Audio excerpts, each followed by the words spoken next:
নমস্কাৰ, আজি আকৌ এটা ভিডিঅ' লৈ আহিছোঁ অৰুণোদয়ৰ ওপৰত। যিহেতু অসম চৰকাৰে 1 আগষ্টত অৰুণোদয় পইচাবোৰ দিছিল, সেই পইচাবোৰ আচলতে যিবোৰ বেংক একাউণ্টত DBT হৈ আছিল, সেইবোৰ বেংক একাউণ্টতে সোমাইছিল।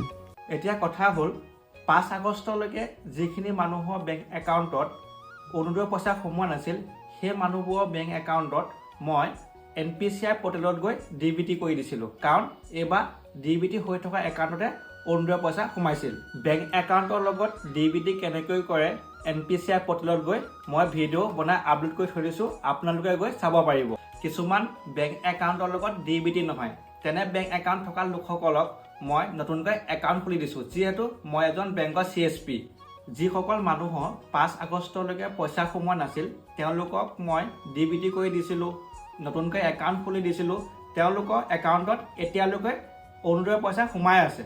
যিসকলে 5 আগষ্টলৈকে নোপোৱাকৈ আছিল, তাৰে প্ৰমাণ হিচাপে মোৰ ওচৰত একাউণ্ট খোলা এগৰাকী মহিলা ষ্টেটমেণ্ট আপোনালোকক এতিয়া দেখাম।